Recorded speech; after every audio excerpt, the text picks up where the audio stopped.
¿Cuántos años tienes, hijito? 16. 16 años. ¿Hasta qué año has estudiado, hijito? Hasta tercero. Tercera secundaria. ¿Y cuál fue tu participación en el homicidio de ese señor? Me mandaron a bajarlo, ¿no? Ya. ¿Qué llevaste para bajarlo? Una pistola, una Taurus. ¿Ah? Una Tauro. Una Taurus. ¿Cuántos disparos le efectuaste? 3. ¿Cuántos disparos dice que le das? 3. ¿En qué parte? En el pecho. A ver, enseña. A ver, ¿cómo dispara? Ya. Tremendo ese testimonio, esa confesión, pero a la hora de hacerle, por lo menos, responsable de este delito, los fiscales no pueden hacer nada. Este adolescente es un infractor de la ley penal. Tendrá probablemente después de un proceso, tendrá una orden de recuperación socioeducativa, tendrá que pasar por el psicólogo, podrá ser internado en un centro de rehabilitación juvenil como mucho, Lore.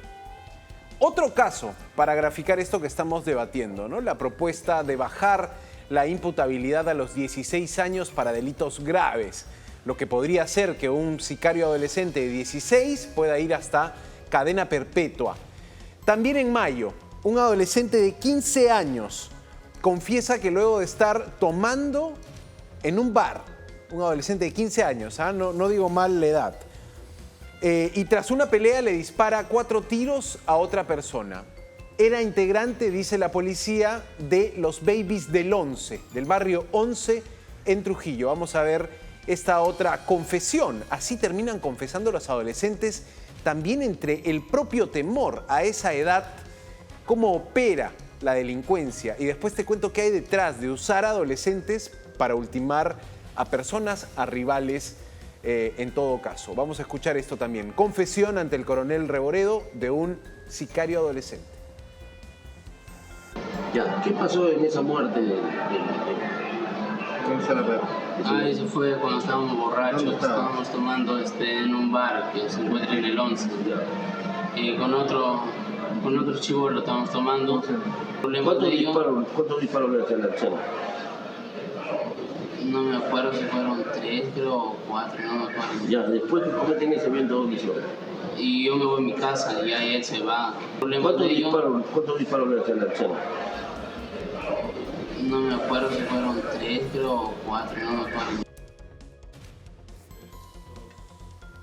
Tremenda esta confesión, Lore. Vamos a recordar la pregunta que les estamos haciendo a partir de este proyecto de ley presentado. Los menores de 16 años que participen en sicariato deben ser juzgados como adultos, como mayores de edad. Lo propone un congresista de la República, presenta el proyecto de ley que debe seguir un curso. ¿Qué opinas tú? Escanea y participa. Te estoy hablando de delitos graves, Lore, de delitos como sicariato, homicidio. Conversaba con nuestro compañero Cristian Cano de la Unidad de Investigación Policial de Latina y me decía, es que Santiago, aquí la lógica es una. Grupos criminales con cabecillas e integrantes mayores de edad utilizan a menores de edad para ser los tiradores, para ser las personas, como en su argot dicen, para tirarse abajo a enemigos, a personas a las que hay que asesinar. Los que se ensucian las manos. Exactamente. En el entendido de que no van a ser procesados por la justicia y que allí termina todo. Y pobre de el detenido menor de edad que confiese o que delate a los miembros de la red criminal, ¿no? Y ese es el problema. Al final del día, esta norma, esta modificatoria, plantea no solamente poner ya que no sean infracciones sino delitos el tema de sicariato. Son otros delitos graves, la extorsión también, porque vemos muchos extorsionadores niños, lugartenientes, ¿no? Que fueron capturados también y eran menores de edad. Hay un problema real de cara a lo que está pasando con los menores de edad que ya son parte de organizaciones criminales, que los utilizan los delincuentes, sí. Pero además yo creo que al final del día no es solamente por qué edad tengas. O sea, un sicario, porque, pones el delito a partir de los 16, aparecerá el de 15, aparecerá el de 14. Para mí, más que la edad, debería ser el tipo de delito.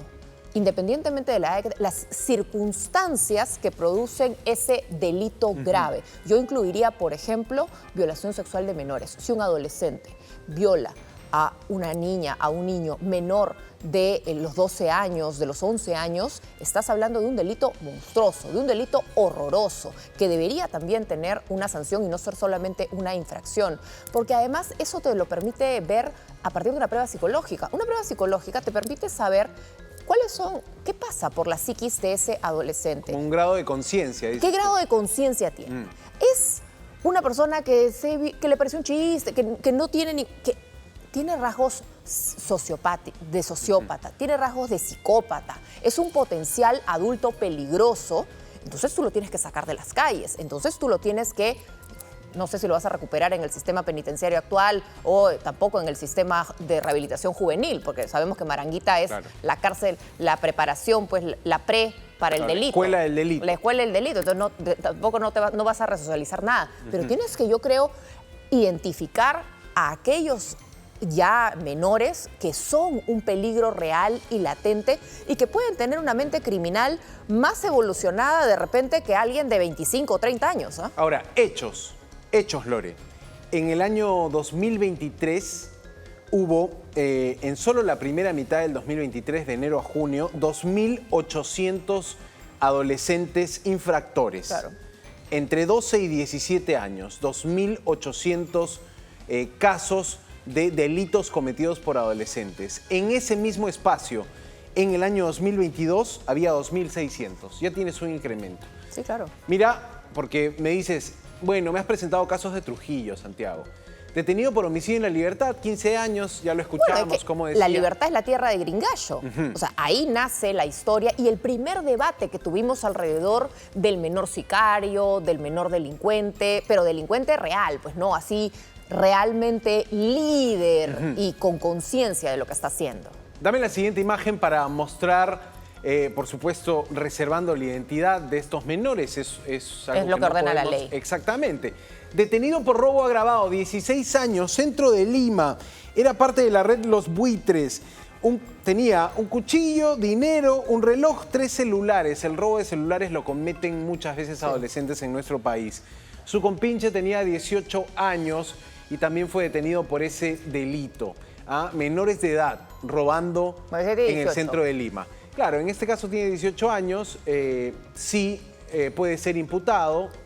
El cómplice, 16 años, tiene que regresar a su domicilio, Lore, o en todo caso ser retenido temporalmente para ver si lo ingresan a un centro de rehabilitación. Y la pregunta ahí también que alguna vez ha entrado en debate es si los padres, el menor hay que rescatarlo, el menor seguramente ha estado en situación de vulnerabilidad, el menor quizá viene de entornos violentos, un montón de justificaciones alrededor de por qué el menor no se le puede tocar ni con el pétalo de una rosa, ¿no? Entonces hay que recuperarlo. Los padres.